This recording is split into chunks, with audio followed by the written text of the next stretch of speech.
watching Kill Devil Hills, North Carolina storm tracker Jim Cantori. Jim, are people there beginning to think that the worst is over from Ophelia? Well, I think people are feeling that what we're getting right now, what you see is what you get kind of an attitude here. I want to show you Dimitri here because we've teased this at the top of the hour, Rich. I mean, look at this thing. First of all, remember, the wind is blowing at my back, so it's blowing onshore, and he's trying to go against the longshore current right now on that kiteboard. So just an incredible feat right there. I mean, again, as we talked about, this guy's a professional, so he knows what he's doing, but he's basically sitting here on this side of the first breakwater, okay? And I mean, what the strength that it takes to hold that thing with 40-mile-an-hour winds, and also, of course, use your legs to keep that board in the water. I mean, he's not trying to get air, because once he gets the air, he becomes light, and he's going to go wherever the kite takes him. But he's trying to stay on the water. That's the safest way to do that today. But obviously, just a tremendous feat from this guy here. All right, back to the real world for most of us here. Got a chance to hear from the EOC of Dare County. This is what he had to say about the conditions right now. Well, the most damage we're going to see is from the sound-side flooding that will come back on the lower villages, the southern villages, and that's going to be late tonight. So anyone in that area should take precautions to ensure that their property is safe and they stay inside today, not get out at all. All right, again, folks, so we'll wait for that sound-side flooding, and that'll be later on tonight and certainly as we go through tomorrow. But I'll tell you, Rich and Janetta, it's just been incredible watching this thing just sit around and stall for the last couple of days.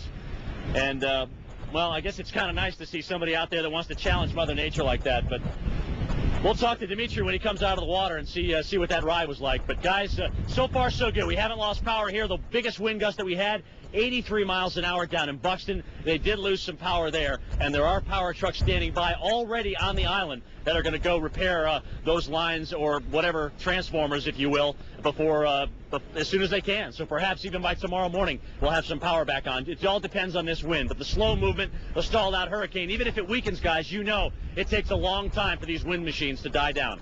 We'll keep you posted from Kill Devil Hills and keep watching Dimitri do his thing. Back to you. All right, thanks, Jim. We're ready for Ophelia to move out to the ocean here, and we'll check back with you at the bottom of the hour. We're keeping a close watch on this hurricane, both here in the studio and in the field. And joining us live from Kill Devil Hills, North Carolina, is storm tracker Jim Cantori. Jim, has that rain ended yet?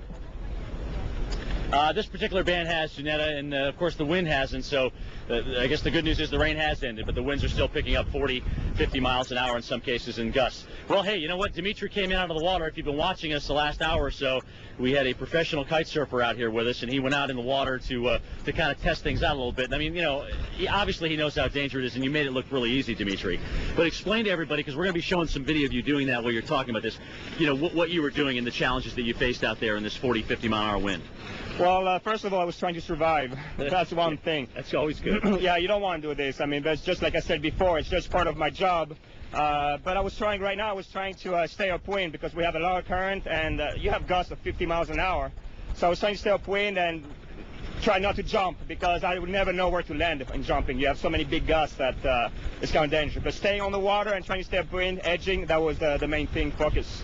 Yeah, and I mean, just watching you out there, I mean, you were staying really close to shore, so it looked like, you know, you obviously had a tremendous respect for the power of that water.